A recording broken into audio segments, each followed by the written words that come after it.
O sol nascia sobre Lisboa, derramando sua luz dourada sobre os telhados de telhas vermelhas, enquanto as gaivotas dançavam nos céus com um canto suave, como se anunciassem o nascimento de uma alma extraordinária.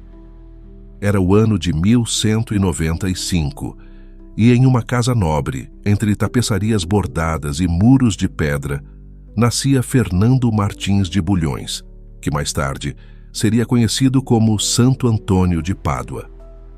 Seu choro de recém-nascido parecia harmonizar com o murmúrio do Atlântico, aquele mar imenso que já desde pequeno o chamava para horizontes distantes.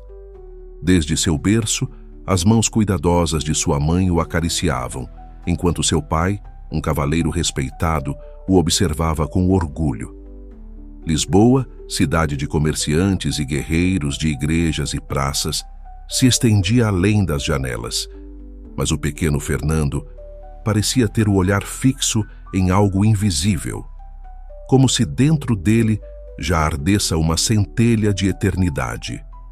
A infância de Fernando se passou entre as riquezas próprias de sua classe, mestres que lhe ensinavam a ler latim, jardins perfumados onde ele corria sob o céu, banquetes onde os relatos de cruzadas e conquistas preenchiam as noites.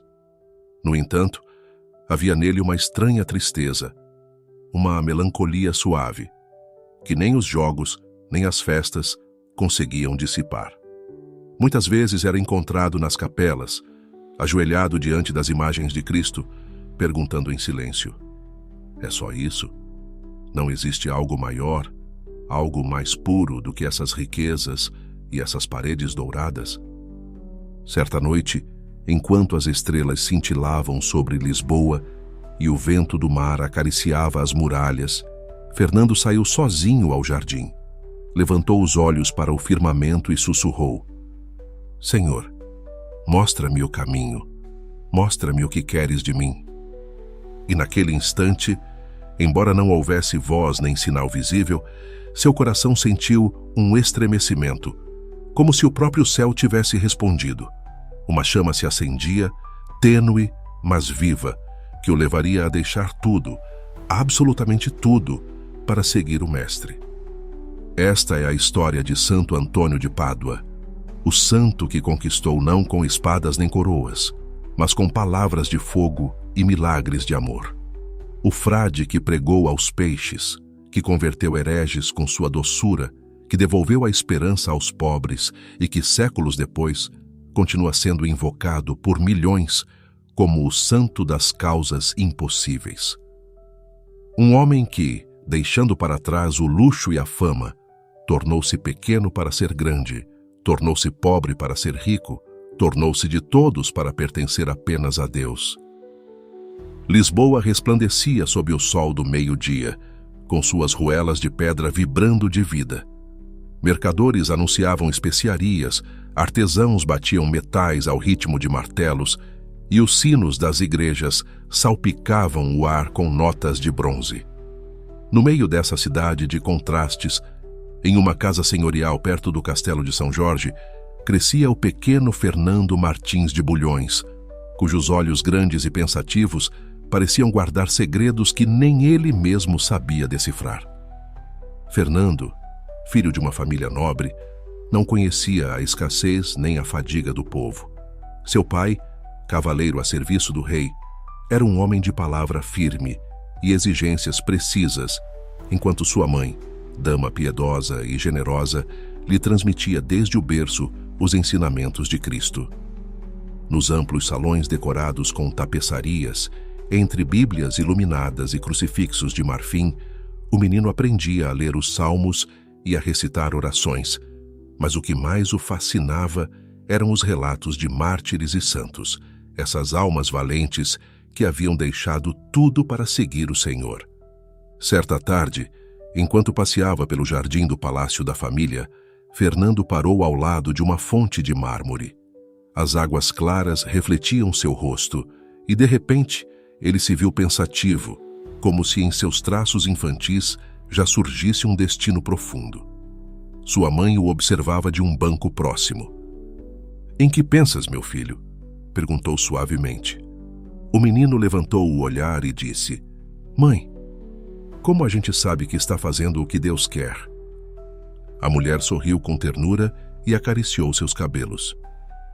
Você sabe quando seu coração arde ao fazer aquilo, quando sente que, mesmo no esforço e no sacrifício, há uma alegria que não vem do mundo.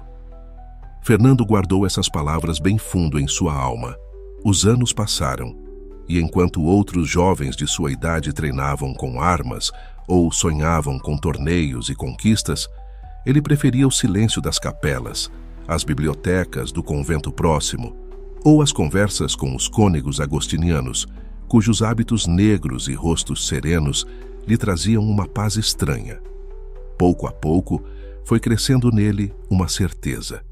Seu lugar não estava entre banquetes e cortes, mas na busca incansável por Deus.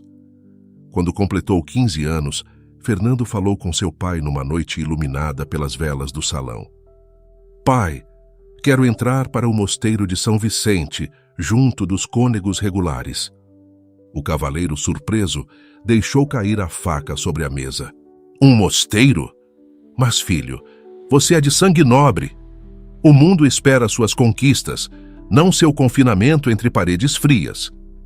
Fernando olhou para ele com serenidade. Pai, minha alma deseja algo que nem armas nem honrarias podem me dar. Quero servir a Deus, quero buscá-lo com todo o meu coração.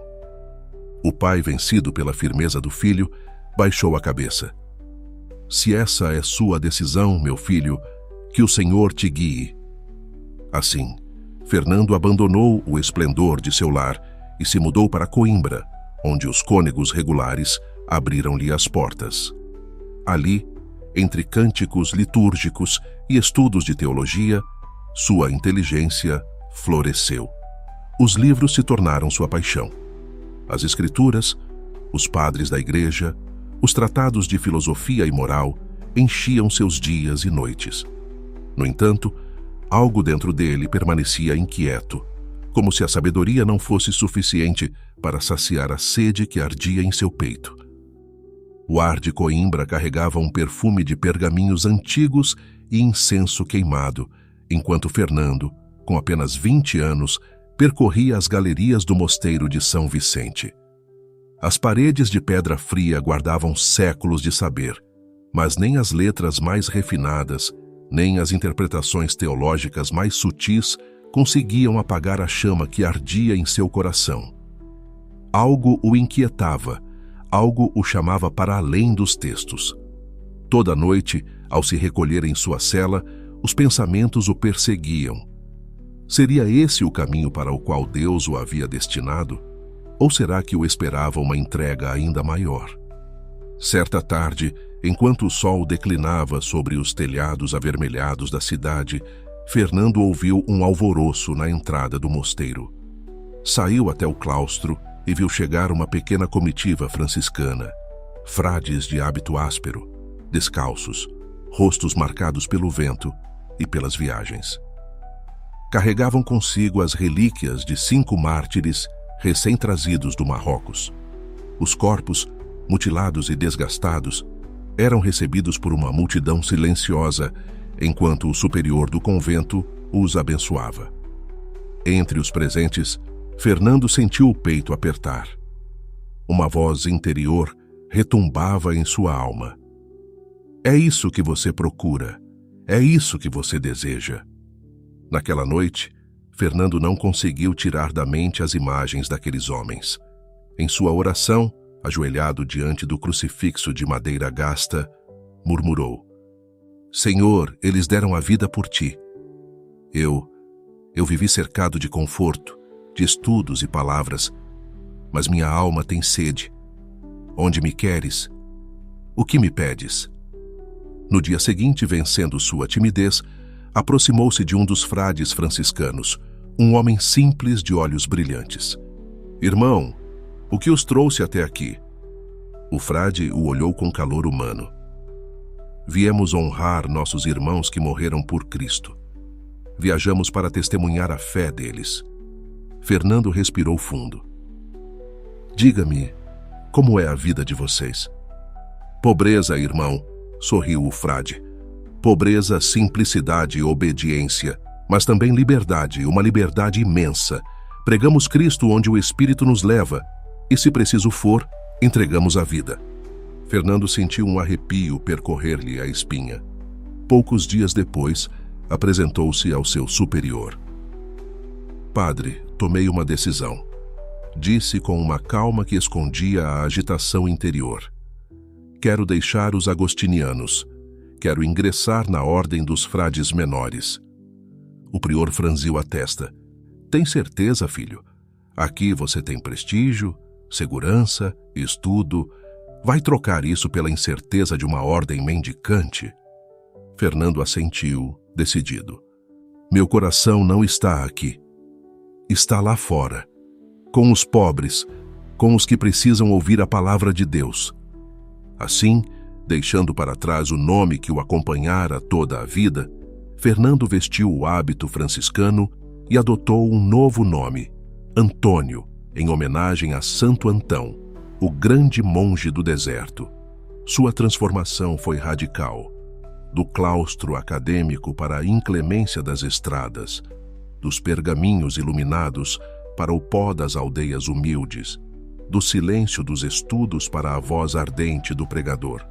Antônio ardia de desejo de ir para as missões. Seu sonho era partir para o Marrocos, encontrar os muçulmanos e pregar o evangelho, mesmo com risco de vida. Quando finalmente recebeu a permissão, não hesitou. Embarcou cheio de entusiasmo, deixando para trás Portugal, sua terra natal, para abraçar o desconhecido. Contudo, Deus tinha outros planos. Nas costas africanas, Antônio adoeceu gravemente. Seu corpo debilitado não suportou o clima, e os superiores, pesarosos, decidiram enviá-lo de volta. As águas agitadas do Mediterrâneo golpeavam o casco do navio como tambores de guerra. Antônio, fraco e encharcado, se agarrava às tábuas, os lábios murmurando salmos, enquanto as ondas os arrastavam para longe das costas africanas. O que deveria ser sua viagem missionária ao Marrocos terminou em naufrágio. A doença o obrigara a embarcar de volta, mas o mar, caprichoso, o lançou nas costas da Sicília. Quando acordou na areia, cercado por frades humildes que o socorriam, compreendeu que Deus o havia desviado de seus planos, e ele aceitou, com o coração ferido, mas submisso.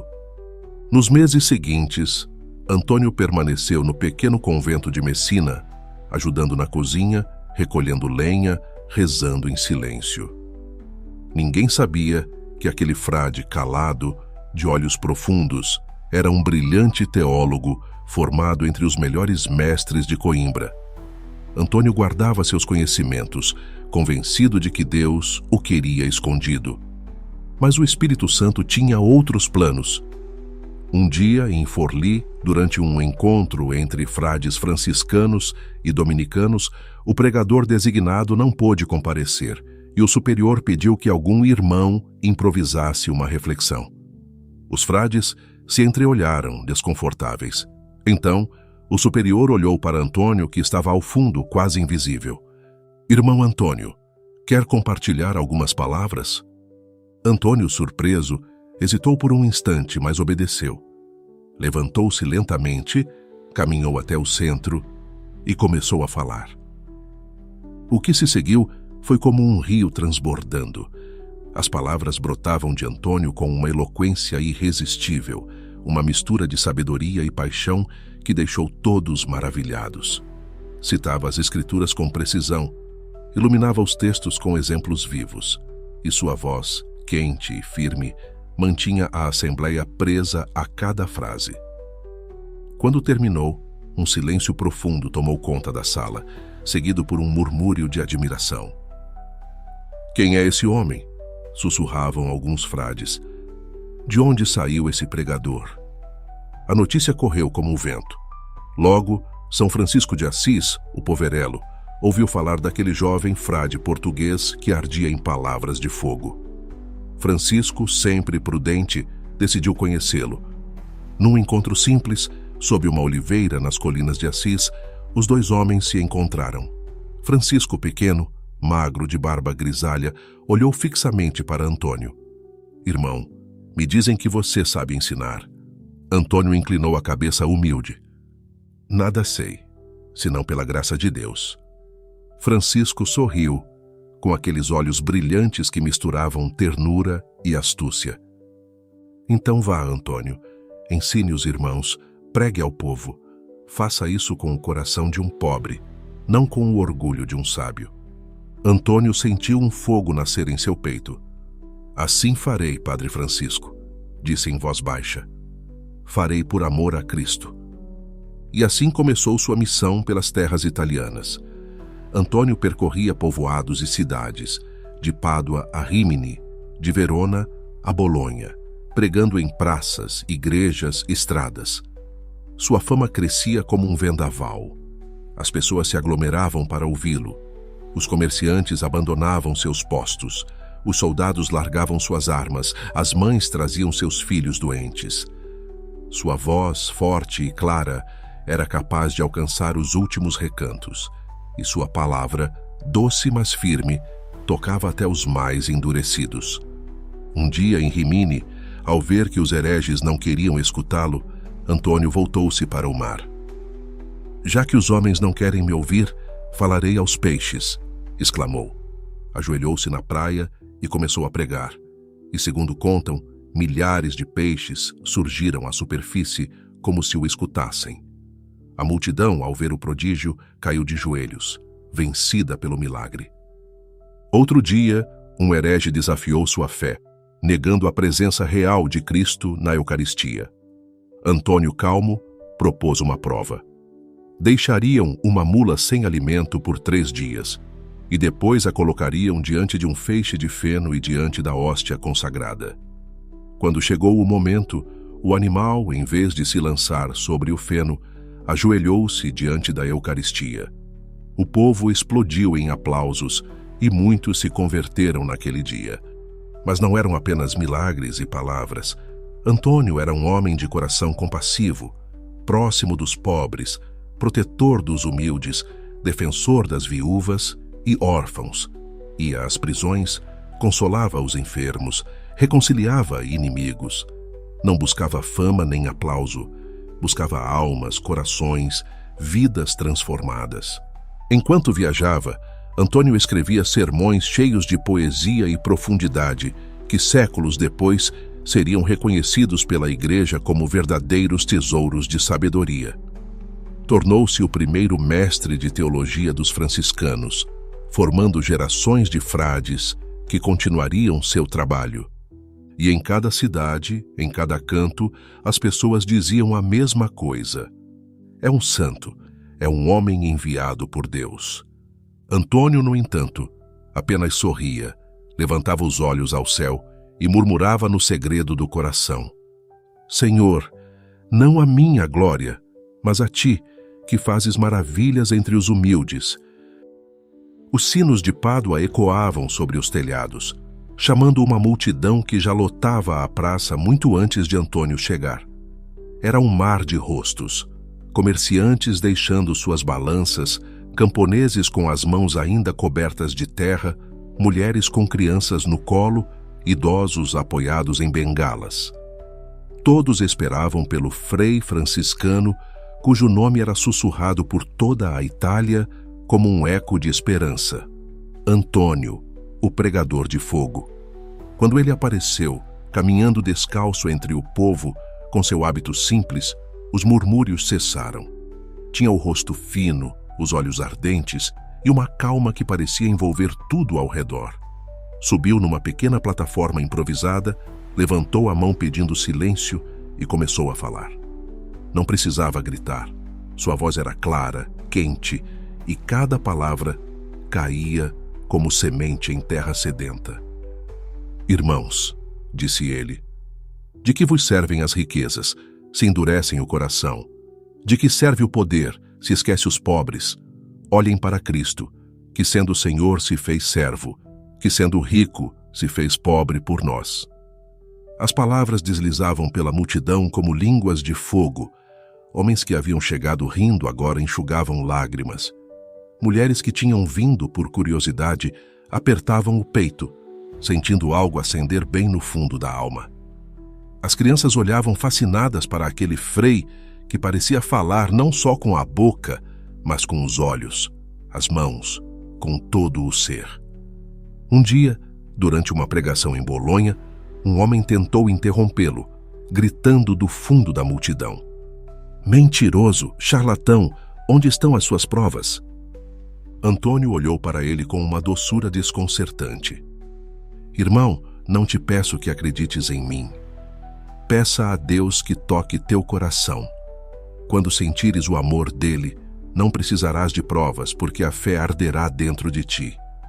E assim, com paciência e amor, Antônio foi conquistando corações. Ao terminar cada jornada, voltava ao convento, ajoelhava-se em silêncio e sussurrava: "Senhor, que eu diminua e tu cresças. Que tudo o que eu faça seja para a tua glória, não para a minha."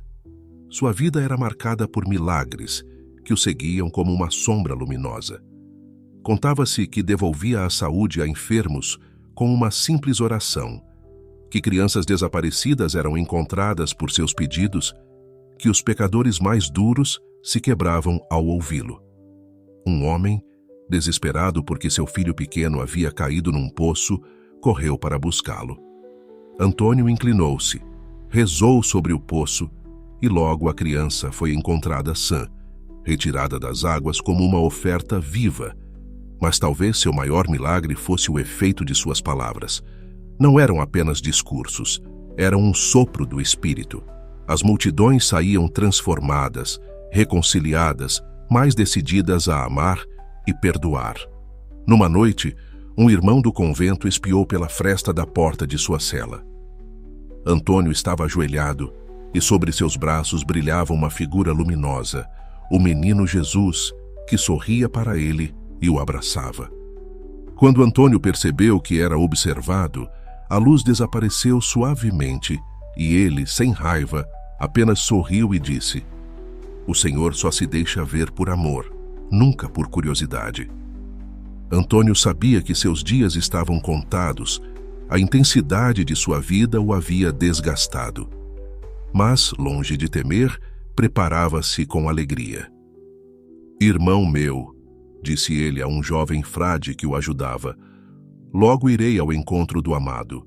Quando isso acontecer, não choreis por mim, cantai, porque para mim começará a verdadeira vida." E assim, enquanto seguia pregando, Antônio ardia como uma chama que sabia que logo voltaria à sua fonte, o coração mesmo de Deus. As paredes do convento de Pádua guardavam um silêncio reverente enquanto Antônio escrevia. Era noite. A lamparina de óleo projetava sombras tremeluzentes sobre a escrivaninha, e o frade, inclinado sobre pergaminhos, traçava palavras que, séculos depois, ainda brilhariam com luz própria. Antônio não era apenas pregador. Havia sido nomeado mestre, o primeiro mestre de teologia dos franciscanos, por mandato do próprio São Francisco. Mas ele não ensinava para exibir erudição, ensinava para aproximar as almas de Deus. Cada aula era uma dança entre a razão e o amor. Antônio explicava as Escrituras com uma clareza que deslumbrava, usando parábolas, exemplos e metáforas tão vívidas que até os irmãos menos letrados compreendiam sua profundidade. Um dia, um jovem frade, sobrecarregado pela densidade dos textos, lhe perguntou: "Irmão Antônio, como você consegue tornar palavras difíceis tão claras?" Antônio sorriu suavemente. "Quando se fala do coração, irmão, o coração do outro entende, mesmo que a mente ainda não alcance." As multidões continuavam a se reunir em massa para seus sermões. As praças de Pádua enchiam-se antes mesmo do amanhecer, e quando Antônio subia ao púlpito, até os pássaros pareciam silenciar. Sua voz percorria campos e ruas, denunciando as injustiças dos poderosos, defendendo os pobres, clamando por misericórdia aos caídos. O povo o chamava de o martelo dos hereges, por sua capacidade de desmontar erros, mas os que o conheciam bem sabiam que ele era, antes de tudo, um homem de ternura. Um comerciante avarento, aprisionado pela própria cobiça, aproximou-se um dia de Antônio e confessou: "Irmão, guardei tanto para mim que temo não saber mais como abrir a mão." Antônio pegou uma moeda da bolsa, segurou-a à luz e disse: "Veja, esta moeda brilha agora, mas quando você morrer, a quem iluminará? Guarde tesouros no céu, irmão. Dê a quem precisa e verá como sua alma se enriquece." Sua fama chegou aos ouvidos do Papa Gregório IX, que o chamou a Roma para ouvi-lo. Quando Antônio pregou diante da cúria papal, a sala ficou mergulhada em um assombro reverente. Ao final, o Papa exclamou: "Sendo tão jovem, já sabes tanto. Sem dúvida és a Arca da Aliança." Antônio, corado, inclinou a cabeça. "Santidade, tudo o que sou é puro dom. Sou apenas um instrumento nas mãos do Senhor." Mas Antônio não apenas escrevia nem pregava. Ele cuidava dos mais humildes. Fundou hospitais, defendeu mulheres injustiçadas, lutou contra os agiotas que afundavam famílias em miséria. As mães vinham pedir sua bênção sobre os filhos, os presos o buscavam para encontrar consolo, e os camponeses esperavam sua passagem, como se espera a chuva sobre a terra seca. Numa tarde, enquanto caminhava pelo campo, um ancião se aproximou com lágrimas nos olhos. "Irmão Antônio, perdi a fé. Já não sei se Deus me escuta." Antônio segurou suas mãos trêmulas. "Irmão, quando você já não consegue orar, deixe que eu ore por você. Deus não mede a força das suas palavras, mas a abertura do seu coração." Em seus escritos, Antônio derramou reflexões sobre a misericórdia divina, a beleza escondida no simples, a fidelidade de Deus mesmo nas quedas humanas. Esses sermões, preservados pelos irmãos, tornaram-se séculos depois verdadeiros tesouros da Igreja, levando-o a ser proclamado Doutor da Igreja, título reservado apenas aos mestres mais brilhantes e santos. Mas Antônio seguia caminhando sem parar. Dia após dia, ano após ano, pregava, ensinava, amava, gastando-se sem reservas. Sabia que a vela que arde mais intensamente se consome mais rápido. E em cada sermão, em cada aula, em cada oração, plantava sementes que floresceriam muito depois de sua partida. Ao anoitecer, ao voltar para o convento, ele parava sob o céu estrelado e murmurava: "Senhor, te dou graças por este dia. Se me deres outro, viverei para ti. E se não, que minha alma corra para teus braços como a criança corre para o pai."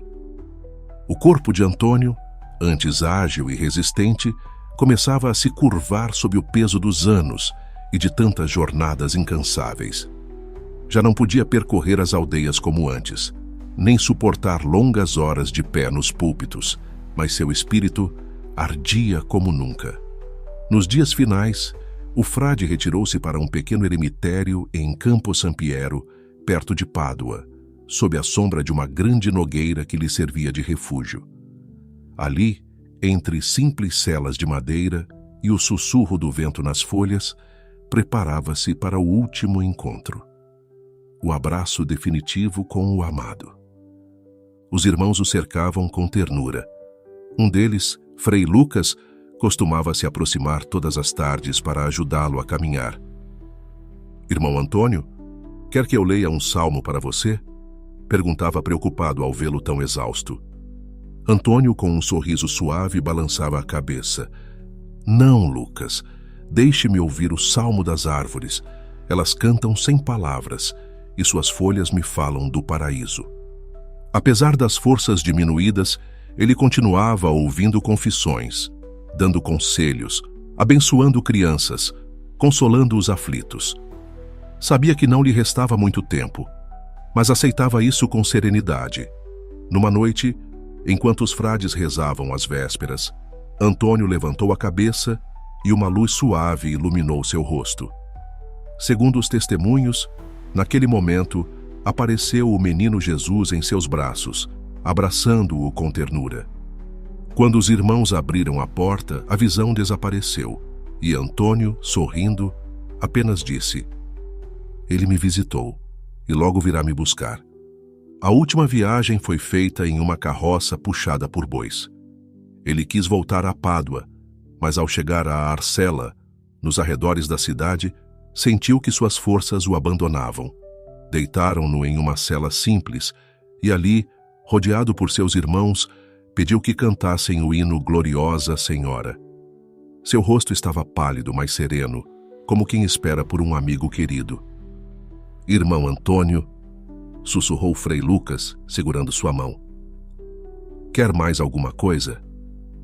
Antônio abriu os olhos e, com voz fraca, respondeu: "Vejo o meu Senhor. Vejo o amado." Foram suas últimas palavras. Aos 36 anos, após uma vida breve, mas incendiada como uma tocha, Antônio entregou sua alma ao Criador. Os irmãos choraram, o povo inteiro se comoveu, e a notícia de sua morte correu como um raio pelas cidades e aldeias.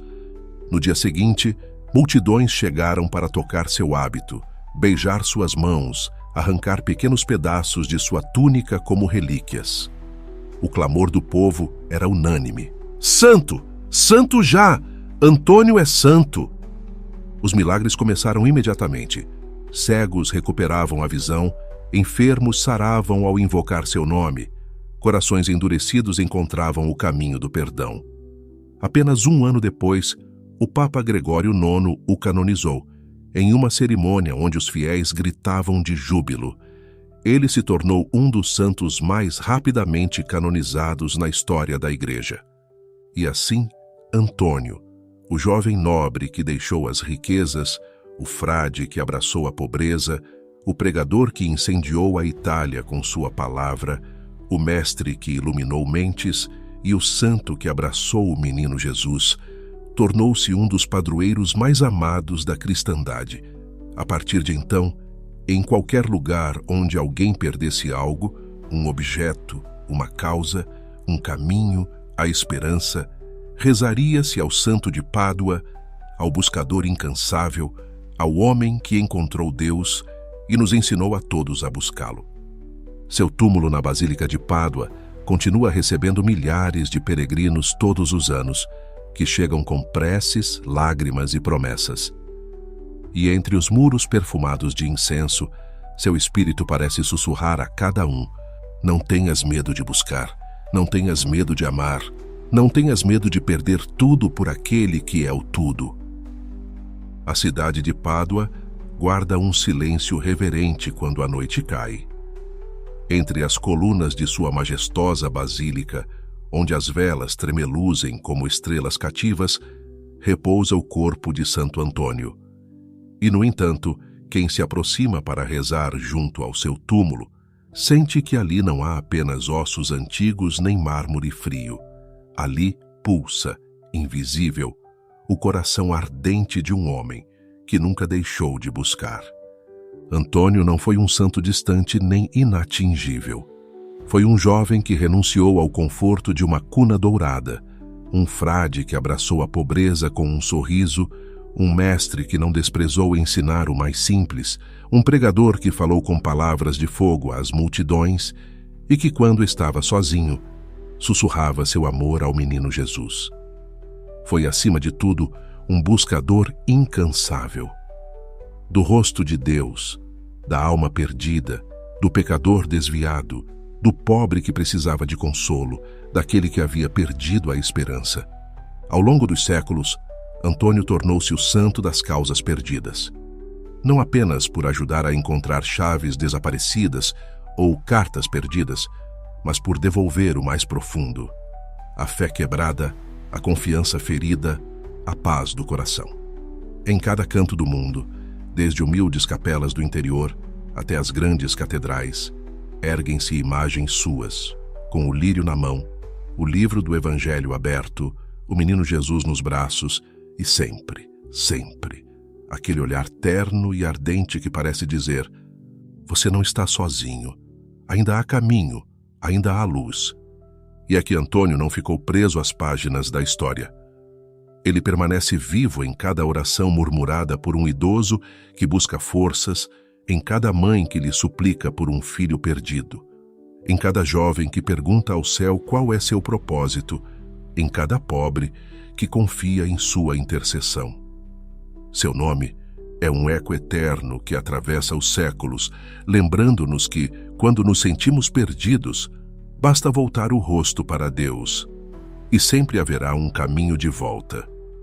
Assim, a história de Santo Antônio de Pádua não termina. Ela se escreve todos os dias, em cada canto onde uma alma o invoca, onde um coração o chama, onde um sussurro ao céu pronuncia seu nome. Porque Antônio, o santo que deixou tudo para encontrar o tudo, continua sendo para nós o irmão, o guia, o amigo que nos ensina a buscar sem cansar, a amar sem medida, a confiar mesmo quando tudo parece perdido.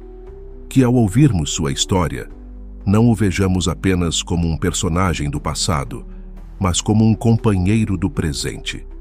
Que o invoquemos não apenas para encontrar o que perdemos, mas para não nos perdermos de nós mesmos.